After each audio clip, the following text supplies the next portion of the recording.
Hey guys, welcome back to my channel Rangrez Ishq. और आप मेरे साथ सुन रहे हैं मेरी न्यू जेल स्टोरी जिसका नाम है मिलना था पर मिल ना सके, पार्ट 5। तो स्टार्ट करते हैं हम आज का पार्ट। यहाँ पर हमने देखा था लास्ट पार्ट के अंदर कि गौरी जब अपने भाई की बात सुनती है तो वो बहुत तेज रोने लग जाती है। उसको रोना आ जाता है क्योंकि वो यहाँ से जाने की बात करते हैं। वो घबरा जाती है और रोने लगती है। उसे ऐसा लगता है जैसे वो प्रियंका से हमेशा के लिए दूर हो जाएगी। प्रियंका से दूर होने की सोच सोच कर उसका मन बहुत ज़्यादा बहुत ज़्यादा मतलब विचलित नहीं होता, वो उस टाइप का हो रहा था। उसने कितने सपने सजाए थे प्रियंका के साथ अपनी ज़िंदगी बिताने को लेकर। पता नहीं क्या-क्या सोच रखा था उसने कि मैं प्रियंका के साथ किस तरीके से लाइफ फ्यूचर में बिताने वाली है। लेकिन वो समझ ही नहीं पाती कि उसे क्या करना चाहिए, या यूँ कह सकते हैं कि वो कुछ समझ पाने की हालत में नहीं थी। उधर उसका भाई बोलता है अपनी वाइफ से कि जल्दी-जल्दी आज सारा सामान पैक कर लो, कल सुबह ही निकलना है हमें। मुझे अब इस बारे में कोई डिस्कशन नहीं चाहिए। और हाँ, जाके गौरी को भी बोल देना कि वो भी अपना सब कुछ सारा सामान एज ए टिप पैक कर ले। मैं उसके कॉलेज में बात करके ट्रांसफर सर्टिफिकेट ले लूँगा। उसकी भाभी कुछ भी नहीं बोलती है, वो सीधे गौरी के रूम में चली जाती है। वो देखती है कि गौरी बहुत परेशान होती है और इधर से उधर टहल रही थी अपने कमरे में ही।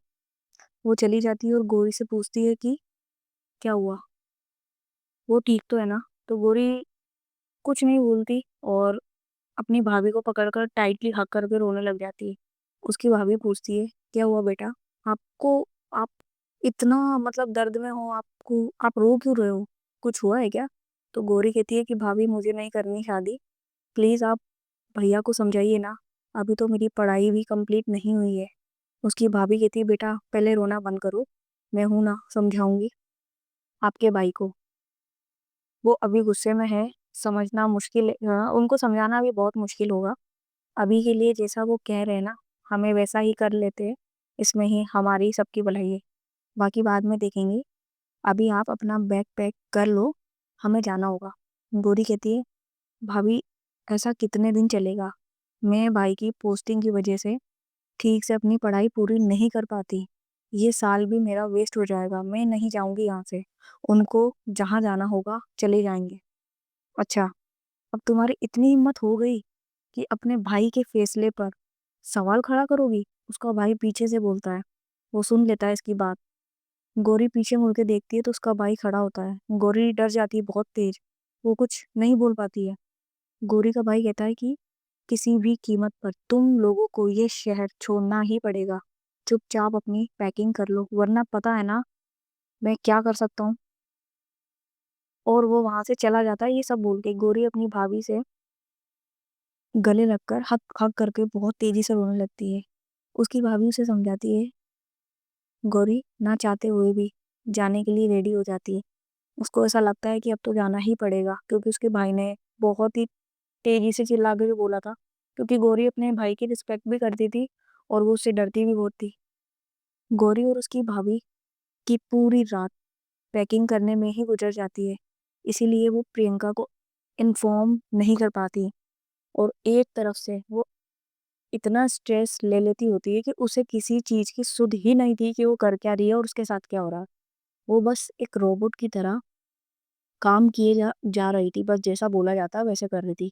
जैसे रोबोट दूसरों के इंस्ट्रक्शन को कैसे फॉलो करता है, उसी टाइप का वो उसके साथ हो रहा था। ठीक वो भी अपनी भाभी के आगे उसकी भाभी के साथ सारा पैकिंग वगैरह करती है और भाभी के कहे अनुसार सारे काम करके ख़त्म करती है। सुबह होती है, प्रियंका की नींद खुलती है। वो उठते ही सबसे पहले गौरी को याद करती है। कहती है, "मेरी जान क्या कर रही हो इस टाइम? हो सकता है वो भी मेरी मेरी तरह ही मुझे याद कर रही होगी। यार पता नहीं क्यों ऐसा लग रहा है कि एक बार उसकी आवाज़ सुन लूँ।" तो वो ऐसे सोचती है, फिर सोचती है क्या करूँ कॉल उसको या नहीं। वो अपने आप से बात कर रही थी प्रियंका। और फिर वो अपना फ़ोन उठाती है, फिर रख देती है। कहती है, "नहीं, अभी सुबह-सुबह क्यों डिस्टर्ब करूँ? चलो कॉलेज तो आएगी ना, तभी पूछ लेंगे मिलकर।" ऐसा सोचकर वो फ़ोन रख देती है और रेडी होने चली जाती है। इधर गौरी का हाल बहुत बुरा होता है।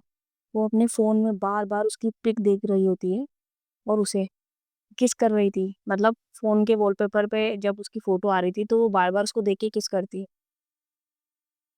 वो कहती है कि आई एम रियली सॉरी जान, मैं क्या करूँ, मुझे समझ ही नहीं आ रहा, अगर तुमको मैंने बता दिया, तो तुम मुझे कभी जाने नहीं दोगी और तुमको देख के शायद मैं जा भी ना पाऊँ।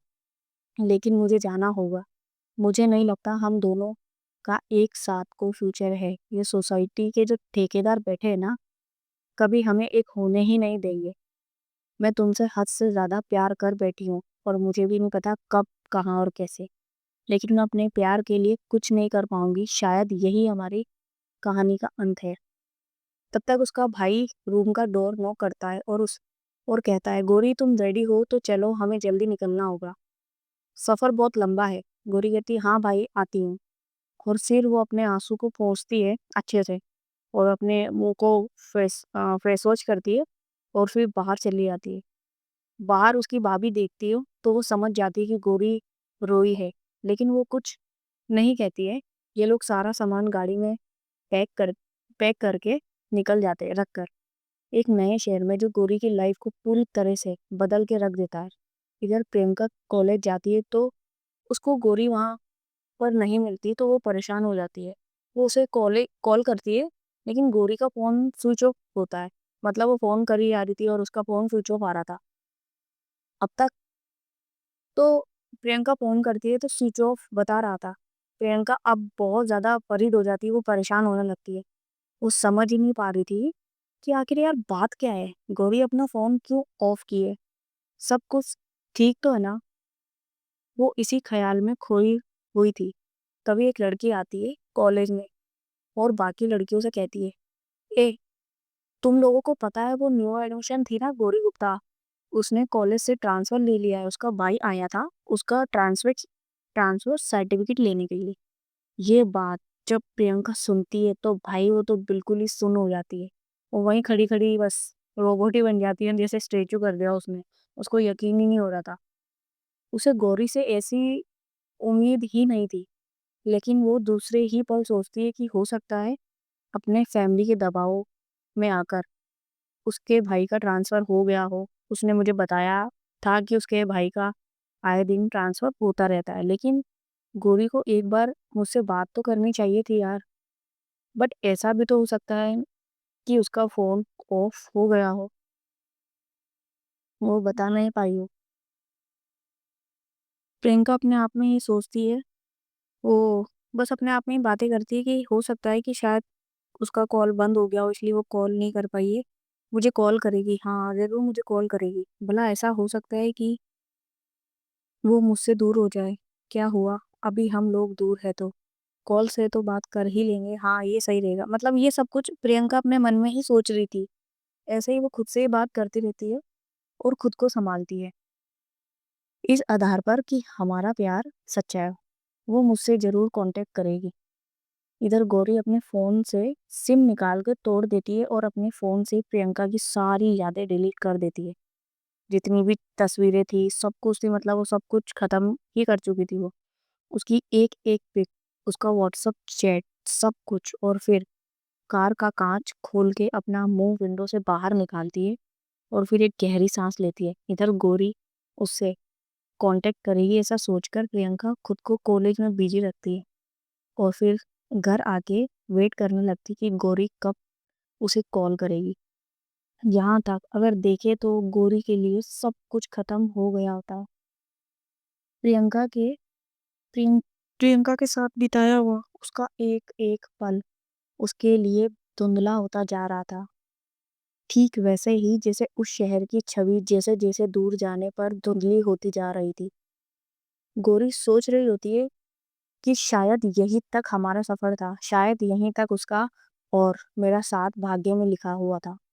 अब मुझे उसे भूल जाना चाहिए, एक बहुत ही सुंदर अतीत मानकर। लेकिन क्या प्रियंका मुझे कभी माफ़ कर पाएगी? क्या वो कभी मुझे भूल पाएगी? क्या वो मुझे बेवफ़ा मान लेगी? या ये भी हो सकता है ना कि वो सिर्फ़ दोस्ती ही हो, प्यार हो ही ना? अगर प्यार होता उसको मुझसे, तो उसको कितने मौके मिले थे ये एक्सेप्ट करने के लिए, उसने किया नहीं। पता नहीं क्या है क्या नहीं। मैं पागल हो जाऊँगी यार सोच-सोच के। मेरे ख़्याल से अब मुझे ये सब भुला देना चाहिए। अगर मैंने अपने इन फीलिंग्स को ऐसे ही अपने फ्यूचर पे हावी होने दिया तो मेरा फ्यूचर भी बर्बाद हो जाएगा। नहीं, नहीं, मुझे इस बीच छोटे शहर के साथ ही इनकी सारी यादों को छोड़ना होगा। हाँ, यही सही रहेगा। इधर प्रियंका बहुत बेचैन होती है। जैसे-जैसे उसका समय निकल रहा था, प्रियंका की आशा भी धीरे-धीरे टूट रही होती है। उसकी बेचैनी और बढ़ने लगती है। उसकी आँखों में आँसू भर जाते हैं। वो अपने हाथ से उस आँसू की बूंदों को लेती है और कहती है, "ये क्या हो रहा है मुझे? मैं रो कैसे सकती हूँ?" नहीं, नहीं, मेरा विश्वास इतना कमज़ोर नहीं हो सकता। मेरा प्यार इतना कमज़ोर नहीं है।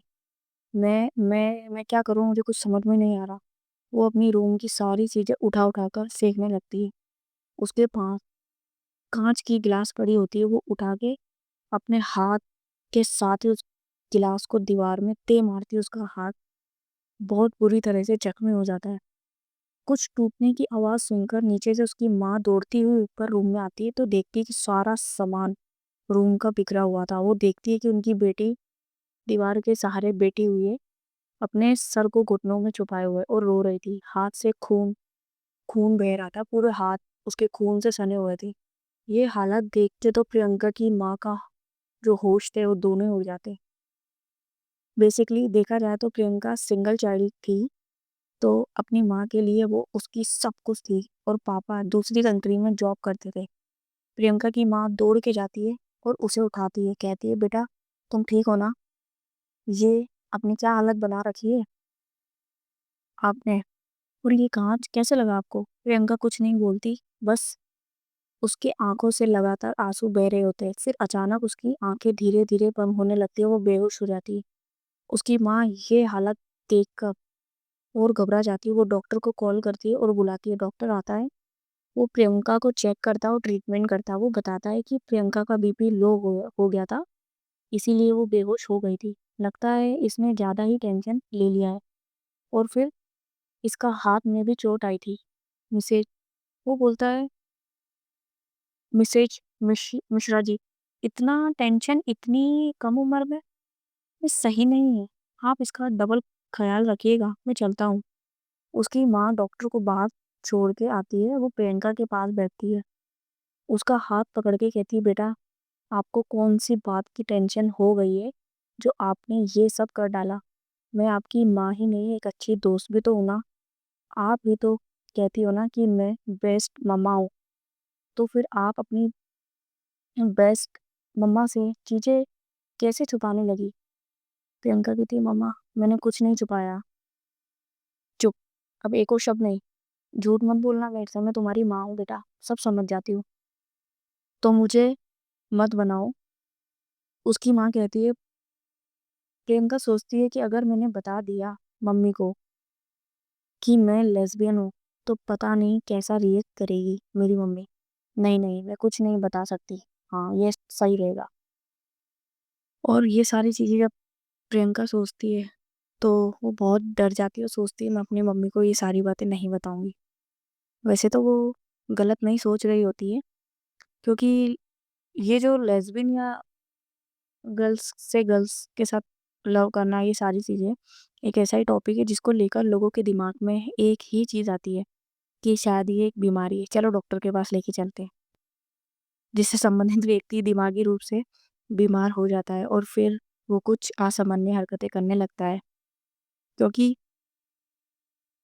पेरेंट्स ऐसे होंगे जो अपने बच्चे की फीलिंग्स को समझ के उन्हें रिस्पेक्ट देते हैं। बाकी लोग आज भी यही घिसी-पिटी मानसिकता के शिकार है। खैर, प्रियंका की माँ हर हाल में जानना चाहती थी कि आखिर रीज़न क्या है ये सब करने का। लेकिन प्रियंका इससे बहुत ज़्यादा डर रही थी कि उसकी माँ उसको कभी एक्सेप्ट नहीं करेगी अगर उसने बता दिया तो।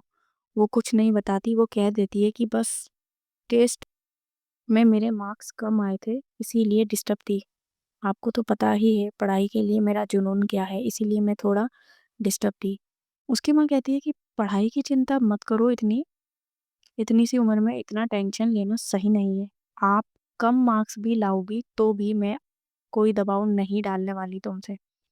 जितना हो उतना ही करो। चलो ठीक है, तुम रेस्ट कर लो, मैं ज़्यादा लेक्चर नहीं दूँगी। वो उसके रूम से बाहर चली जाती है, प्रियंका उठकर बैठ जाती है और फिर परेशान हो जाती है कि आखिरकार गौरी ने कॉलेज क्यों छोड़ा? एटलीस्ट मुझे तो इन्फॉर्म कर देती, लेकिन नहीं, उसने ऐसा कुछ नहीं किया।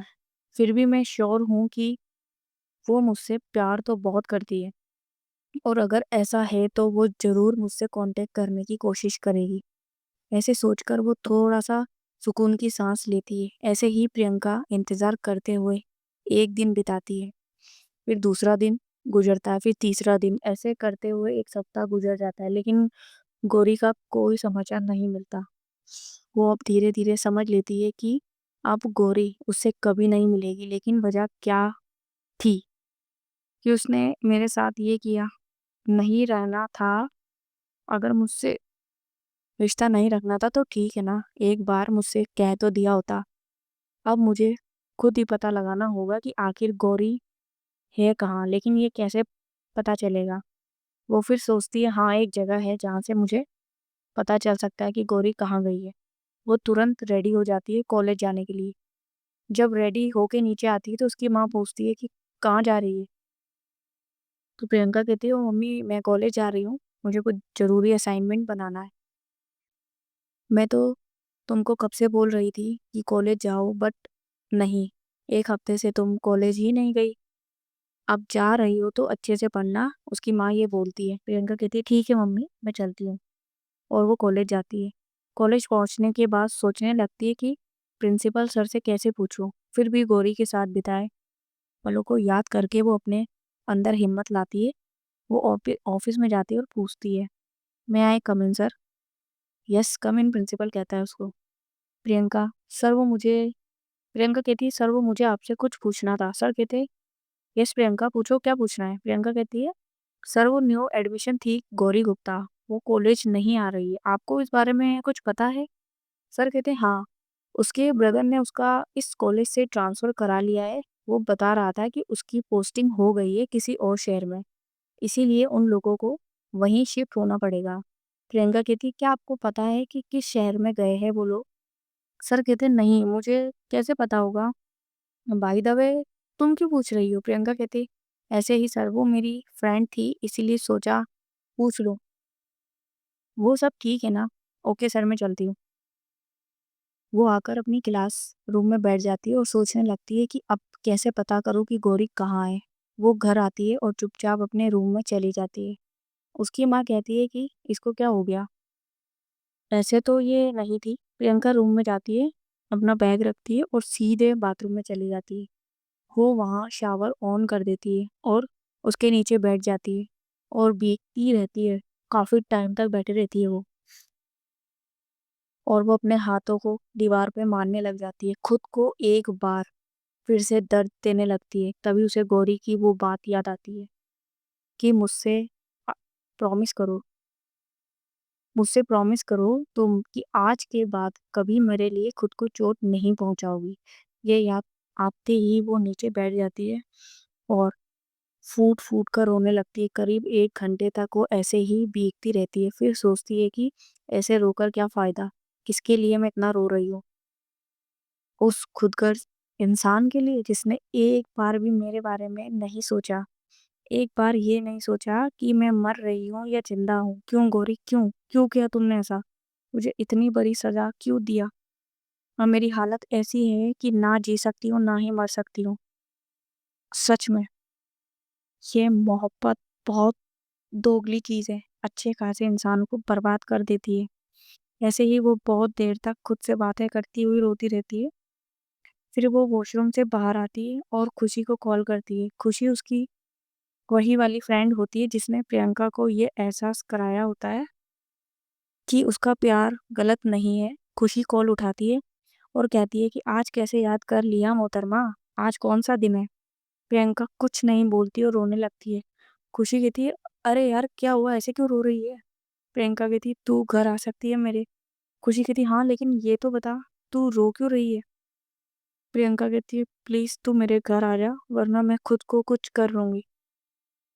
खुशी कहती नहीं तू ऐसा कुछ नहीं करेगी, रुक, रुक जा मैं आ रही हूँ। ये कह के खुशी फटाक से फ़ोन काटती है और प्रियंका के घर के लिए निकल जाती है। सो गाइस, आज की स्टोरी मैं यहीं पे एंड करती हूँ। आई होप आपको स्टोरी, मेरी जो न्यू स्टोरी वो अच्छी लग रही होगी। अब देखते हैं कि प्रियंका खुशी के साथ क्या बात करती है और ये आगे का इसके साथ मिलके क्या प्लानिंग करती है। क्योंकि अभी खुशी को कहीं न कहीं से, सॉरी, गौरी को कहीं न कहीं से ढूँढेगी ज़रूर। तो देखते हैं नेक्स्ट पार्ट में क्या होने वाला है। तब तक आप अपना ध्यान रखो, अपनों का ध्यान रखो। Tata, bye bye, take care. मिलते हैं नेक्स्ट पार्ट में।